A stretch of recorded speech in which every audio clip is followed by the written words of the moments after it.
안녕하세요, 알전 멤버 여러분. 오늘은 팝업법에 대해서 조금 더 자세히 나눠보려고 하는데요. 네.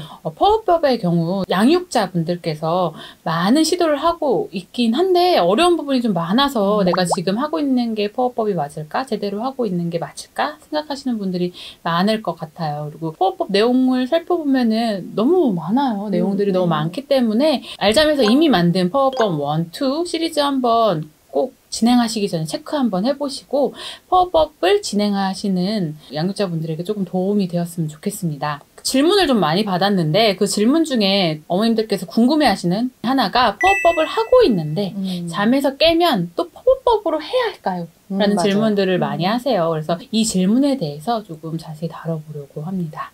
소장님, 아이의 수면 문제를 해결할 때 팝업법으로 접근하시는 분들이 좀 있는데 여기서 주의해야 할 사항들은 간단히 조금 설명해 주실 수 있으실까요? 제일 먼저는 패턴이 어느 정도는 잡힌 다음에 시도해 보는 겁니다. 패턴이 잡히지 않았다면 어떤 수면 교육 방법도 백약이 무효합니다. 또 팝업법이라는 것은 애초에 시도하는 그 의미 자체가 수면 연관이 생겼을 때 이것을 바꾸기 위한 방법이다 이렇게 되어 있기 때문에 그걸 이해하신다면 5개월은 되어야 하도록 저자는 추천하고 있다는 걸 기억을 해주시고요. 팝업법이라는 것이 영어로 하면 scheduled waiting, 계획적으로 점점 기다리는 시간을 연장해가는 것이기 때문에 계획을 잘 세워서 일관되게 흔들림 없이 간다는 것. 그리고 그렇게 일관성을 유지하려면 시작 전에 가족 내 합의가 우선 꼭 돼야 한다는 것. 이것을 기억하시면서 시작하시면 좋겠습니다. 맞습니다. 이 내용을 잘 확인해서 우리 아이에게 조건이 잘 성립된다면 그때 팝업법 시도를 고려해 볼 수 있겠는데요. 리처드 퍼워 박사는 팝업법 진행 시에 밤에 자다 깼을 때 또 팝업법을 진행하라고 했을까요? 아니면 다른 방법을 쓰라고 했을까요? 상담을 하면서도 이런 똑같은 질문을 많이 하시는 분들이 정말 많으세요. 근데 퍼워 박사 책을 보면 팝업법으로 아기를 재운 후 밤잠에 다시 깼을 때 처음 기다렸던 최소한 시간부터 시작해서 최대한 대기 시간까지 기다려 보라고 제안을 하고 있거든요. 소장님, 이 내용을 엄마들 입장에서는 어떻게 이해를 하면 좋을까요? 자, 한번 생각을 해봅시다. 아직 아기는 습관이 바뀌기 전이고, 그러니 억지로 마음이 편하지 않은 상태에서 하는 수 없이 잠자리에 누워 있을 것입니다. 자다가 잠이 깼으면 아까 화가 났던 마음이 떠오르겠죠? 그러니 잠들기 전보다 더 분노에 찬 울음을 울면서 부모의 반응을 보지 않겠습니까? 만약 이때 어젯밤 재울 때와 같은 방법이 아닌 아기가 원하는 방법, 팝업법 시작하기 전과 같은 방법으로 달랜다면 어떻게 될까요? 그 다음에 깼을 때는 훨씬 더 심한 저항을 하겠죠. 그런데 가까스로 어떻게 해서 재웠는데 새벽에는 본인도 피곤하고 옆집, 윗집, 아랫집 막 다 미안하니까 서둘러 달래고 싶어지겠죠. 맞아요. 특히 우리나라처럼 아파트 문화에서는 그 심정이 충분히 이해가 됩니다. 그래서 시작할 때부터 마음을 단단히 먹고 시작을 해야 하는 거예요. 이렇게 재울 때는 어찌어찌 해보지만 새벽에 깼을 때는 무너지고 만다면 사실 처음 시작할 때부터 마음이 단단하지 못했다고 봐야 되는 거죠. 그러면 팝업법을 아예 시작하지 않는 게 더 도움이 될 수도 있겠네요. 그럼요. 제대로 못하면 안 하니만 못하죠. 너무 어렵습니다. 그러고 나서 이 루틴을 아침까지 유지하라고 했어요. 아침까지 깨면은 계속 이렇게 팝업법을 유지하라고 했는데 흥미로운 부분은 팝업 아저씨는 대부분 새벽 5시나 6시 정도면 깰 것이라고 예측을 하고 있어요. 그러니까 어머님들이 일찍 깨면 종달이라고 생각을 하시는데 사실 5시에서 6시 정도에 깨는 거를 다시 재우기란 퍼워 박사도 되게 쉽지 않다라고 이야기를 하고 있긴 해요. 그 시간에는 이미 잠이 얕기 때문에. 만약 이때 아예 깼다면 다른 방에 데리고 가서 더 재우려고 하지 말고 그냥 하루를 시작하기를 제안을 해요. 그러니까 아이가 너무 자주 깨가지고 아이가 피곤해서 조금 더 잠을 더 잘 수 있는데 그걸 그냥 냅두라고 하지 않거든요. 그냥 데리고 나오라고 하고 있습니다. 밤에 너무 자주 깼다고 해도 엄마가 얘를 이렇게 피곤한 아이를 더 안 재우고 데리고 나오는 일이 쉽지는 않을 것 같아요. 그럼요. 혹시 이 부분은 왜 이렇게 제안을 하고 있을까요? 팝업법에 성공하려면 아이가 저항할 에너지가 좀 적어야 돼요. 고집을 부릴 에너지가 적어야 한단 말이에요.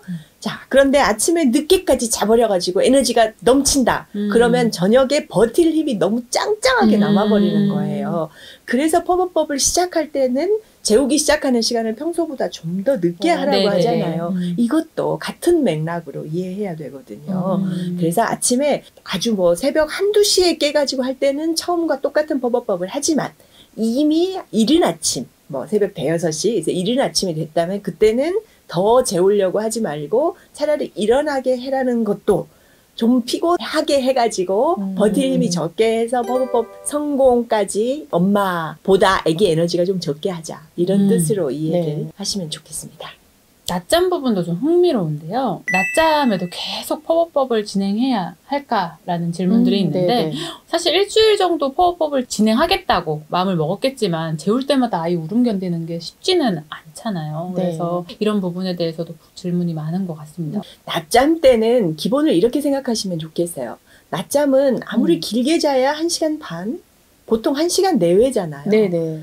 그렇게 생각을 하면 울도록 반응하지 않고 기다리는 시간을 30분 이상 잡으면 좀 곤란해요. 맞아요. 그래서 항상 그것을 생각을 해서 퍼벅법으로 하든 소거법으로 하든 간에 30분을 넘기지는 않는다라고 생각하시고 만약에 30분을 넘어갔다 그러면 그거는 실패다.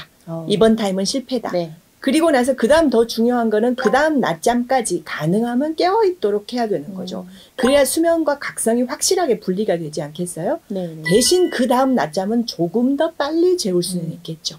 그리고 낮잠 3은 퍼벅법을 시도를 아예 안 하는 게 좋아요. 어차피 네, 어차피 길게 자지 않을 뿐만 아니라 그때 잘못하면 밤잠까지 크게 영향을 미칠 수 있기 때문에 시도한다면 낮잠 1 그리고 가능하다면 낮잠 2까지도 해볼 수 있고 너무 길게는 하지 않는다. 퍼벅법이든 소거법이든 마찬가지다. 이걸 꼭 기억했으면 좋겠습니다.